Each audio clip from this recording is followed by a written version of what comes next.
guys, Brad M73 here, and welcome back to issue 26 of Star Wars Build the Millennium Falcon.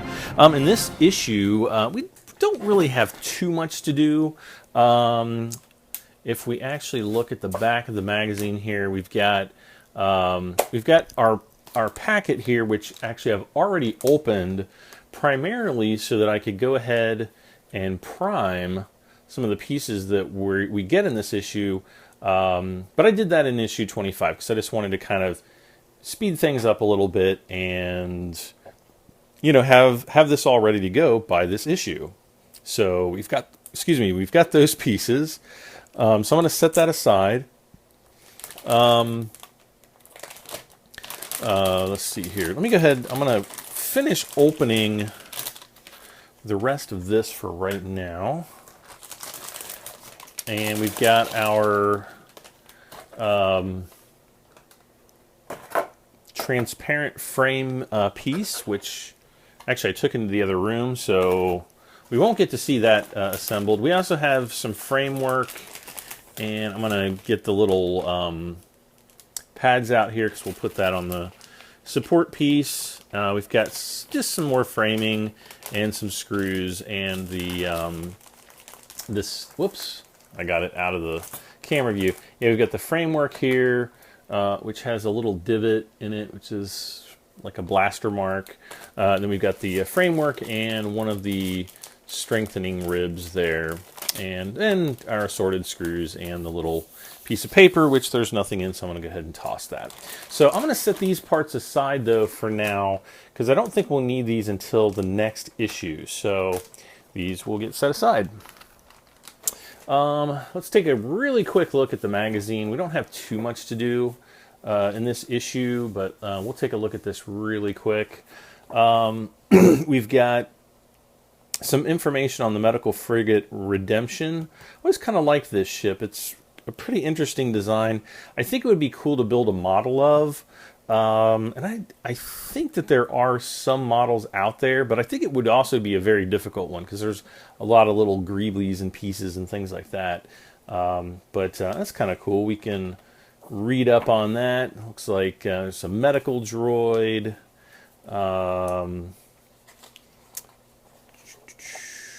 We've got some more information about Coruscant, which I thought we already got some information on Coruscant in a previous episode or a previous issue, but after a while they all kind of run together, so it's kind of hard to say. So we've got that. We've got information on hyperdrives. I'm actually going to be looking forward to reading more about the hyperdrive because, as you well know, Star Wars takes place in a galaxy, and you know, hyperdrive is really only light, you know, one time the speed of light, essentially. So how are they getting around so fast unless this is a really tiny galaxy? It's something that I've mentioned before.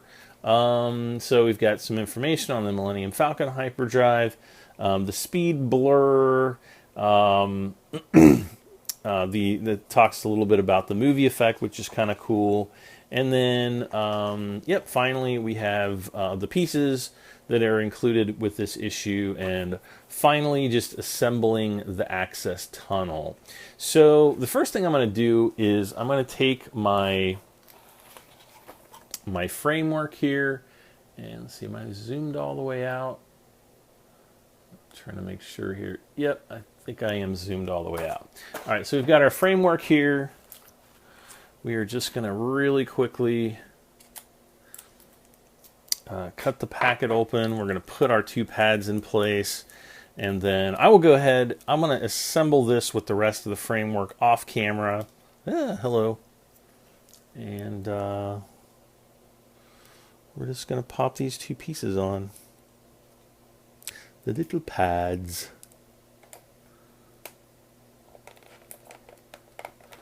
One goes there.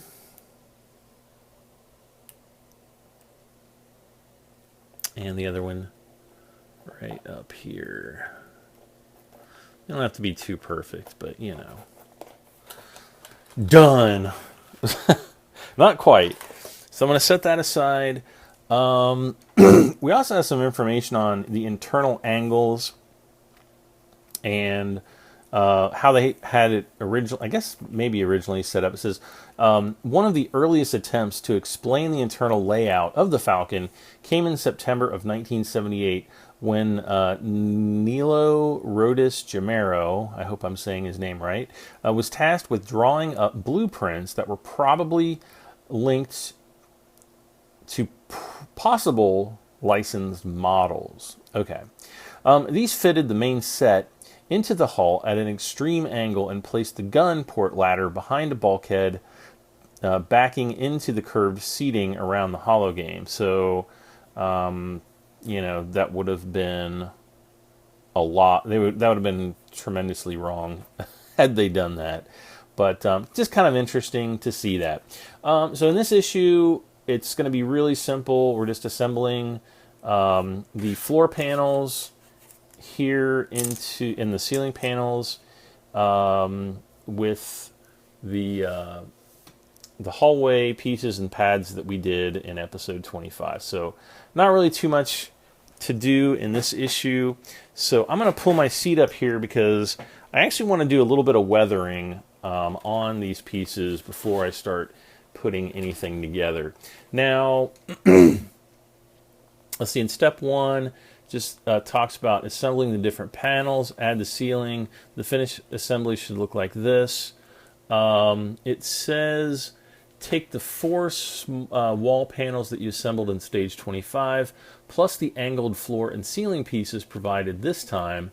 Joining the 6 sections will complete the access tunnel, but you may wish to test fit the parts before gluing them permanently.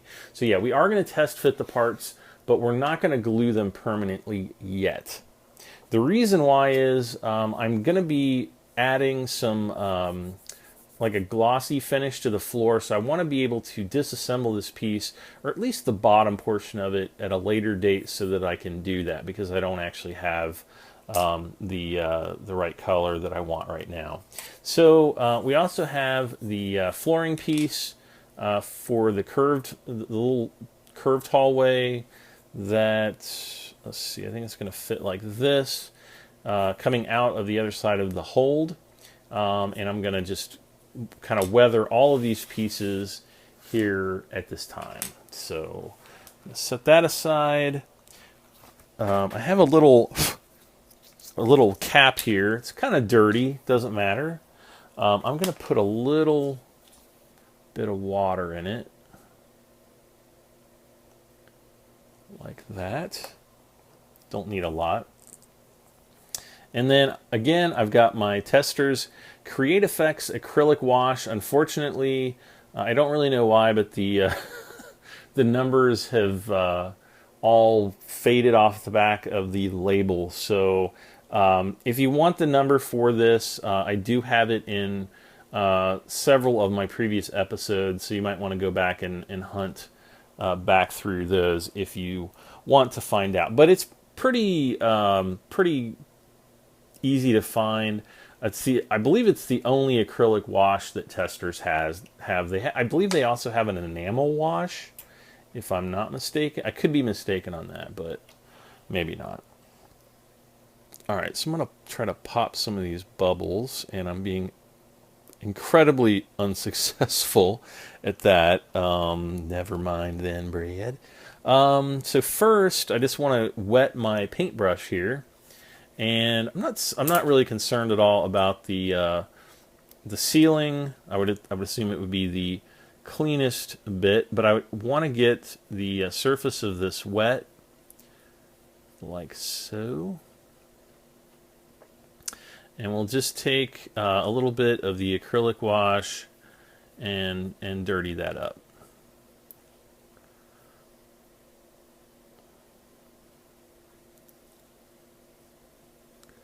And maybe make the little ramp on the front side here maybe a little bit dirtier, like that. Okay. So far, so good. The ceiling, I'll just kind of do like a really quick wash. Nothing Nothing too special here. I'm just gonna dirty it up just a little bit. When that dries, you know, we're never gonna really see that part, so no big deal.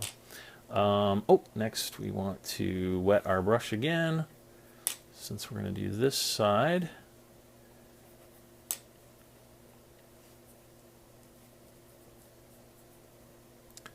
And again, just kind of wash this on. And it just helps give it some extra depth, you know, like it's been walked on some. We've got some air bubbles there, which are kind of undesirable, but hopefully those will kind of go away after a few moments, and we can come back and kind of smooth that out if we want. Next is going to be the pads. So I'm just going to kind of dirty these up. Kind of get some dark down in between there. I'm getting the bubbles out of the mix here, or out of the actual paint, which I kind of don't want.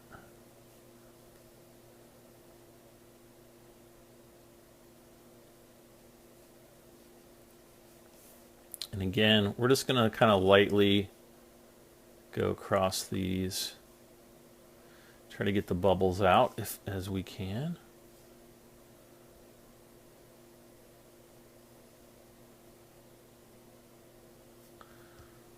Let's see, I think we got some bubbles right up in here.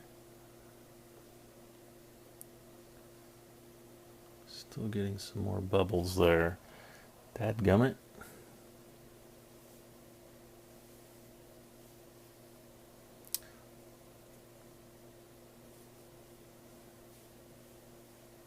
We don't have to be, you know, really super accurate. We can make it nice and wet, because when it dries, that's actually kind of when it's going to pull that color out. And we can actually go over this, you know, more than once. You know, even here, this is actually starting to dry, and I can already see that it's not going to be nearly as dark as I want. So I can kind of come back over that again. And we can dirty this up quite a bit more. And just trying to rub the additional bubbles off of the brush here. And get that little step right there nice and dirty.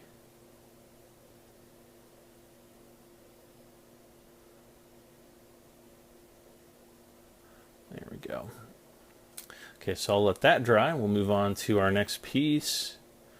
Oh, gotta get some water on here first.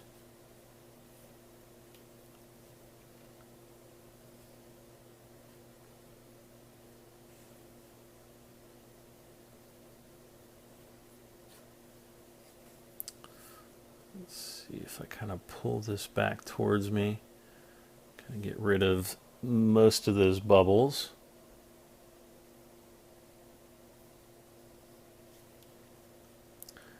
And just going to kind of gently paint this on here. Now,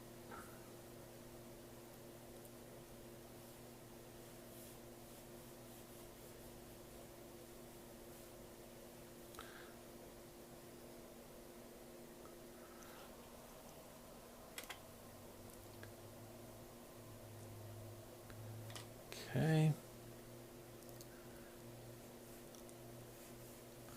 So if I put this paint on really nice and thick, I can come back with the water and kind of, you know, smooth out some of these bubbles and things like that. Because I want it to look dirty, but I don't want to see the, you know, the bubbled part in, you know, I don't really want to see the bubbles, like where the bubbles were. And I can just dirty up the inner ring right there. Hopefully this won't clash too much with the the hallway pieces that I already have. I can always take that apart and go over that again if I really need to. Okay, sorry, I had a little piece of dust in here. All right, again with the water.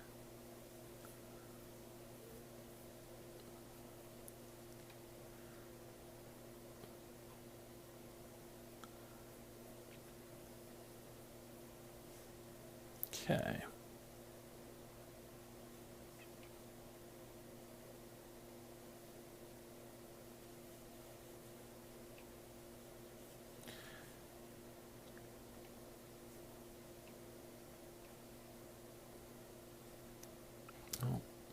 I'm going to go back to this last piece, kind of smooth out that center part right there. There we go. Still have quite a lot of bubbles in here.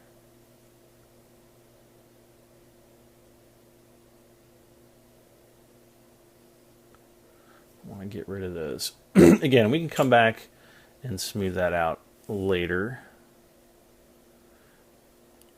And you're just going to kind of want to do this to whatever your tastes are. I mean, if you really want to dirty it up, I've seen some people, they're really doing like a really super dirty Falcon, which is pretty cool.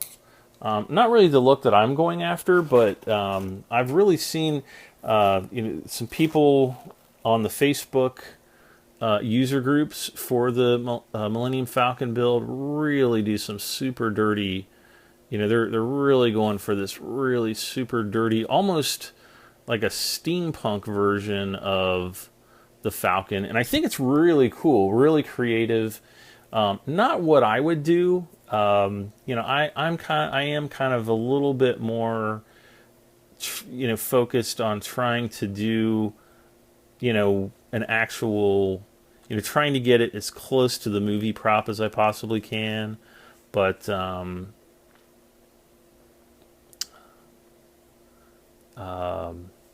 Since these parts were never in the original movie prop, so who cares? All right, so we've almost got all this done. We've got one more piece to go here. Again with our water.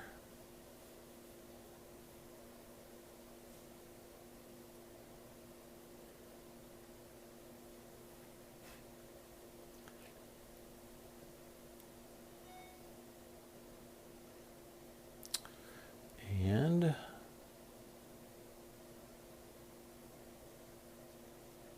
try not to get too many bubbles on this.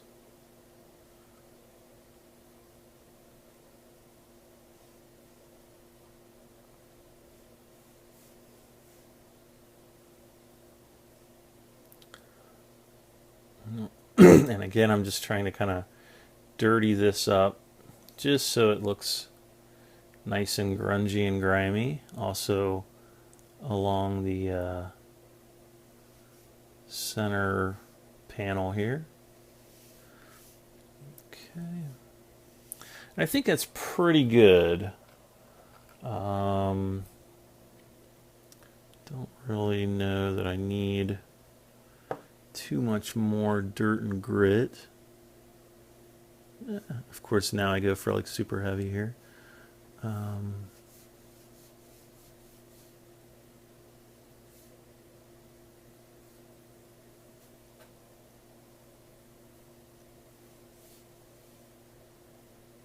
Okay, so I'm going to let these pieces dry. This piece is already almost dry, and you can hopefully see.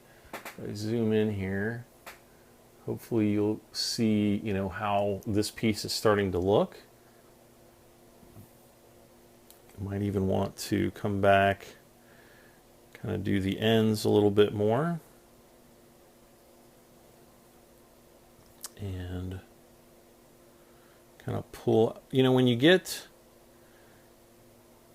heavy spots that you don't want, I just kind of go back through and try to pull that out and you know, you want to pull that paint from the brush away from where it's, you know, where it's at, so you can kind of even that out just like that.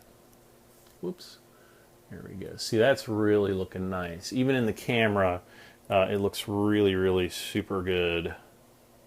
So if I match this up to this, this piece is still a little bit lighter. So we can kind of go over this, kind of painting the ends here. And again, this is stuff that we're probably never going to see. So I just want to kind of pull those colors, make it just look nice and dirty, especially like these bottom, like the bottom ones are probably going to be a little bit dirty because that's where you're kicking up the dust and the oil and things like that off the floors. So we can really be creative in, you know, using your imagination. You know, I like to think of myself, you know, actually walking through this.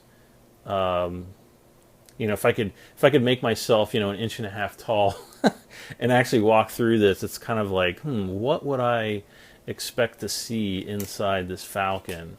And that's basically what I'm doing. I'm just using my imagination and having fun with it. And that's really what this project is about. Is really, you know, just taking the time to relax and, you know, be creative and, you know, really bring out another world that we would love to visit in the, you know, in our real lives sometimes. I think it's always nice to have that kind of creativity.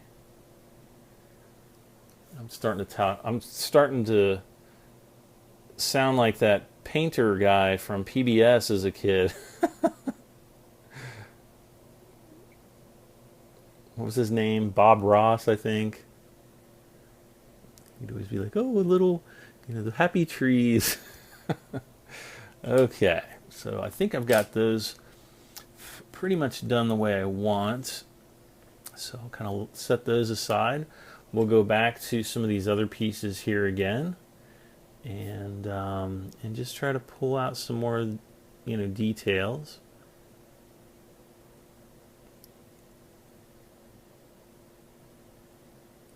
Like so.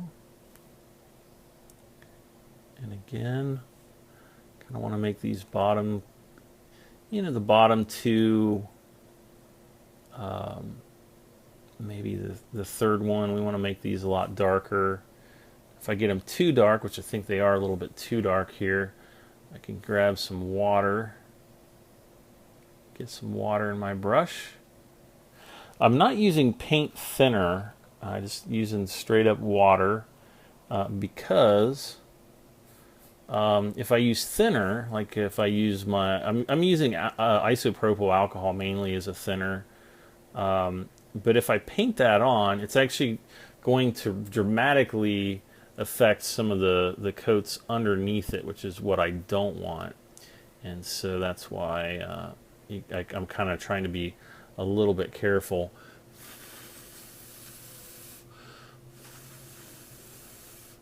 If I wanted to, I could start up my air compressor and actually just blow air on these to dry them out a little bit more quickly, but I'm not sure if I want to do that just yet. See, look, we've got like a really nice blemish there. We've got, you know, there's a bubble right in there I want to get rid of. And again, we're just going to kind of go over the bottom piece. Trying to get some more pigment on here. Some more of this wash. Come on, give me some more. There we go.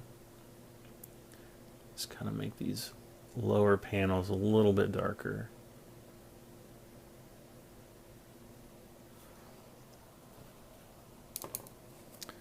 And I'm just using like the edge of a paper towel because I'm just trying to get the bubbles out of there. And I can kind of use that to texturize it a little bit too. And if you really, if you want to darken it up even more, you can even come back.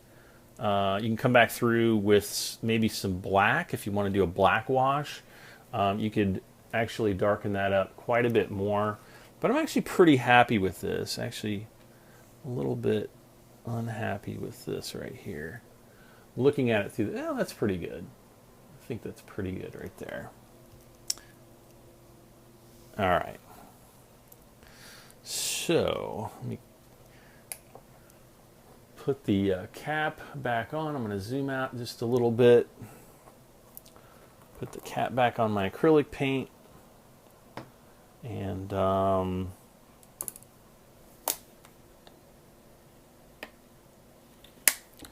just put a little bit, well, put a lot more water in there. Just to clean out my brush. So I'm going to try to get the wash out of this. And then I'll just dip this in the isopropyl and get that all thinned out and get it cleaned out here in just a bit.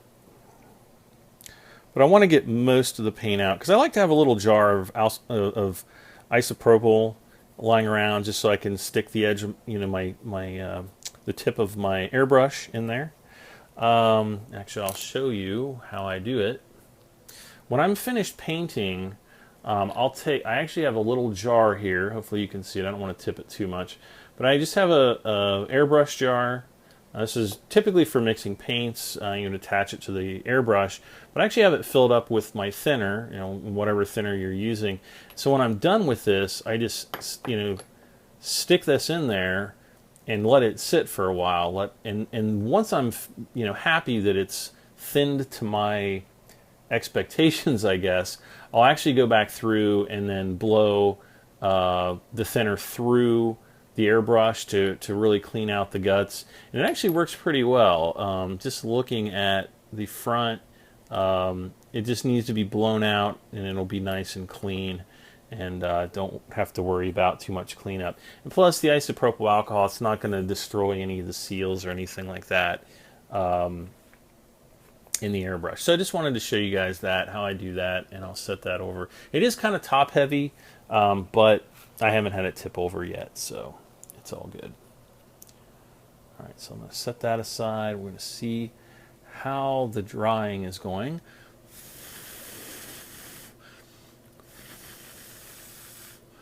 I think it's going fairly well. So what I'm going to do is I'm just going to press these pieces down into the dovetails down here.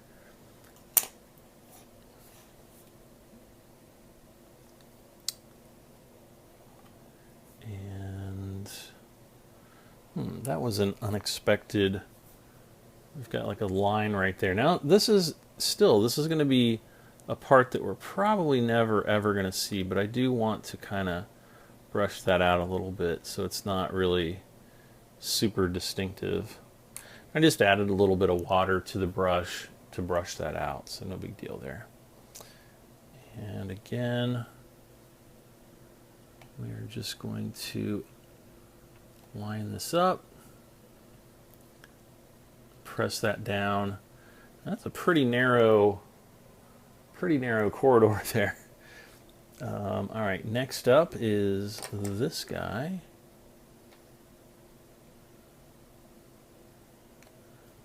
Which is going to go right down in here.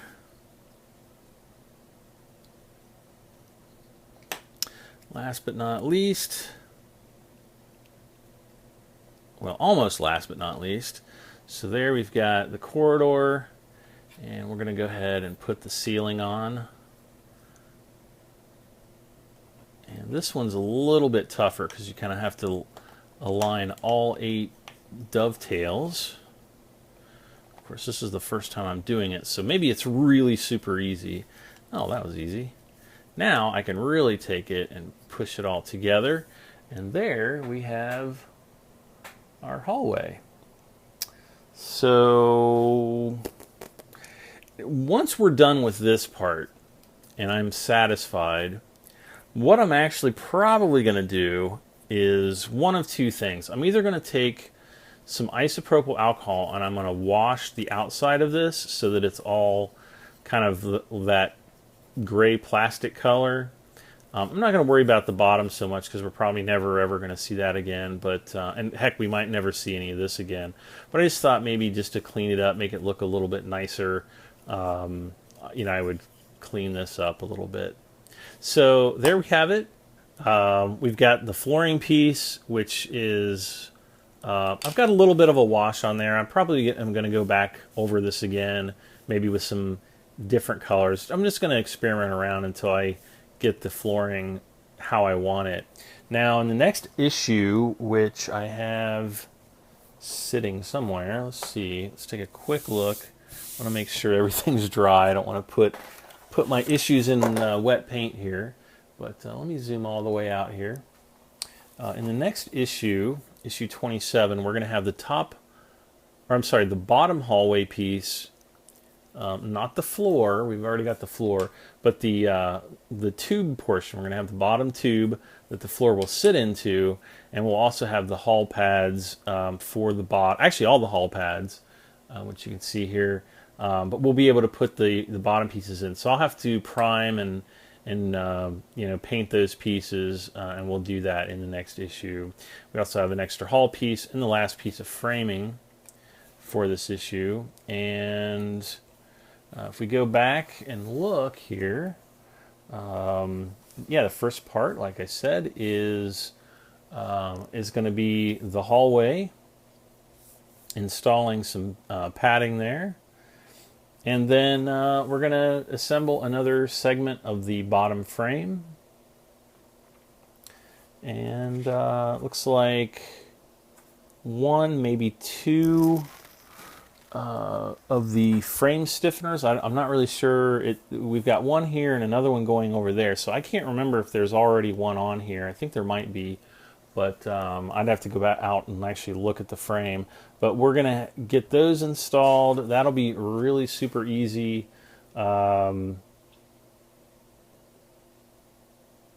then we'll just assemble the frames like we normally do, and we will have another slice of the pie. So we'll be a little bit more than halfway completed. Let's see, we got 1, 2, 3, 4, 5, 6. So after this, there's just going to be 5 more slices, and we'll be done. So that's probably going to be around Christmas time when we're going to have this all finished. A little bit nervous about shipments coming in during Christmas time, especially in the mail. Very heavy shipping season,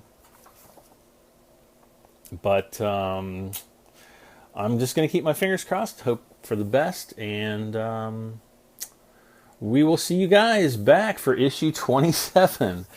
Thank you guys so much for watching.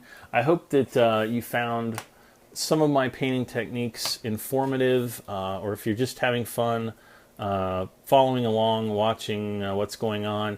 I think it would actually be cool to maybe drill a couple holes in here and actually put some LED lighting in there, just to kind of brighten it up for when I've got the panels pulled off, but I have no plans to do that right now. That's going to be something that's, if I do it, it's going to be way down the road. And that's kind of another reason why I don't really want to glue these together just yet, especially not the top. Maybe glue the bottom pieces. It's hard to say right now. So I don't have the hold handy. So in the next issue, what I'll do is I'll actually pull the hold out where we can plug this in and see what this looks like, you know, actually in the hold. So again, guys, thank you so much for watching. Please don't forget to hit that like button. Give me a thumbs up if you enjoyed the video. Again, I really appreciate it, and we will see you next time for Star Wars Build the Millennium Falcon with me, Brad M73. Bye for now, guys.